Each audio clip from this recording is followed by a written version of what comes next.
In today's world, the spotlight often shines brightest on those who can capture public attention, regardless of traditional skill or expertise.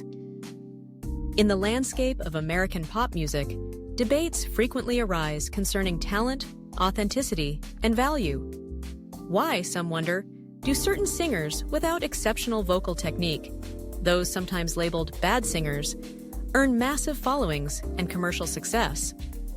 Is it a symptom of low expectations, or is there more at play in popular culture? At the heart of this phenomenon are shifting societal values and the nature of mass media. In the past, classical training and technical prowess were viewed as prerequisites for musical fame.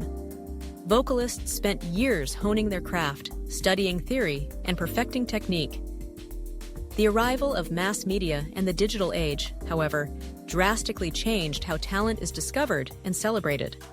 With the power of the internet, anyone with charisma and a sense of timing can reach millions.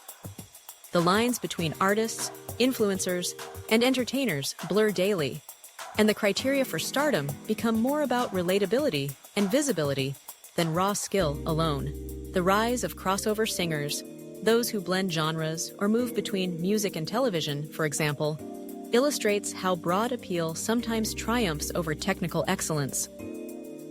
The song I Kissed a Girl, I Kissed, for example, embodies a deliberate effort to provoke, entertain, and spark conversation. Its simple melody and catchy hook can lodge in listeners' memories. Whether or not it displays vocal virtuosity, the conversation it generates is, for many, a sign of cultural relevance. To supporters, these artists encapsulate the spirit of the times. To detractors, they underscore the decline of artistic standards. But why do fans rally around singers whose vocal skills may appear limited? The answer is complex. Sometimes audiences see themselves in these artists. They're attracted not to pristine technique, but to authenticity, vulnerability, and boldness. Many fans feel that these celebrities speak for them, embody their struggles and triumphs, or rebel against the same norms they wish to challenge. Social media amplifies these connections, allowing fans to defend their favorites passionately, sometimes with an intensity that seems to border on obsession. This connection can foster both community and conflict. Admiration sometimes tips into antagonism toward critics, with high-profile artists employing teams of publicists and lawyers to manage their images. Negative experiences online, whether heated debates, exclusion, or outright disrespect, can be amplified as well. The internet, with its anonymity, allows for both unfiltered enthusiasm and unchecked hostility. It's easy to find yourself shut out or disparaged for questioning the popular narrative, especially when legal threats or accusations of discrimination are used to protect celebrity images. Behind the facade of fame and fanfare, the realities often don't match up to the glitzy narratives promoted to the public. Stories abound of celebrities treating colleagues poorly, musicians left unpaid, employees unprotected, or professionals dismissed on a whim. In these cases, fame can insulate bad behavior, embolden entitlement, and deepen divides between performers and those who support their careers. Reports of discrimination, legal intimidation, or simple arrogance undermine the myth that all successful artists are worthy role models. A particularly sensitive subject emerges around the way people perceive themselves and the attention they receive.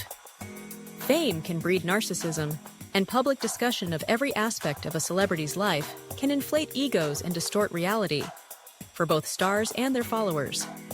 Meanwhile, devoted fans, sometimes with their own struggles, may find solace or identity in their emotional attachment. Less charitably, some critics argue that these relationships reinforce shallow standards or unhealthy forms of validation. The machinery of celebrity culture, with its relentless focus on image, can reward style over substance, boosting those who fit a certain look or persona, often at the expense of professionalism and experience. For those who have endured years of formal training, this new landscape can be profoundly frustrating. Professional musicians know the discipline and sacrifice required to achieve true excellence, the hours spent studying scales, theory, and performance, the weight of expectations, the continual striving to improve. It's disheartening to see those who lack these credentials command the public stage, especially when they appear to stop evolving after an early breakout or surround themselves only with yes men. Sometimes, age plays a role. Trends in entertainment often favor youth, further sidelining seasoned professionals who've paid their dues. Language and culture are another arena for friction. In a diverse world, everyone brings their own background, accent, and sensibility to artistic expression.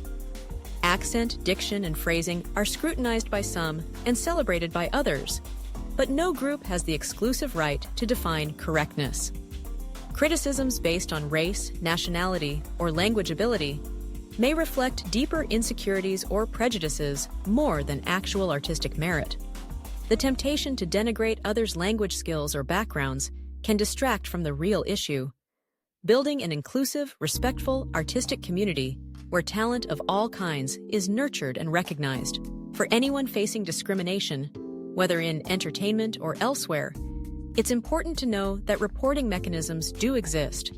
Workplaces, public spaces, and online platforms increasingly provide channels to address bias or mistreatment.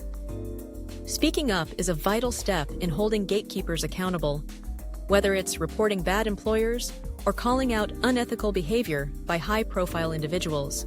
Ultimately, true integrity is not measured by power, popularity, or the number of lawyers on retainer. Good people and good artists gain trust and respect by their actions, not by how vigorously they defend themselves against critics. Legal threats and public relations maneuvers may obscure the truth momentarily, but they cannot substitute for fairness, openness, and real connection with others. In the end, both performers and fans make choices about the values they promote and the standards they hold. If the culture rewards hype, controversy, and shallow appeal, then those are the voices that will dominate. If, on the other hand, the focus shifts to skill, kindness, and respect, the landscape can change for the better. The quest for recognition, respect, and honest artistry continues across generations and cultures. Whether as artists or as audiences, we each have a part to play in shaping what we celebrate and elevate in music and far beyond it.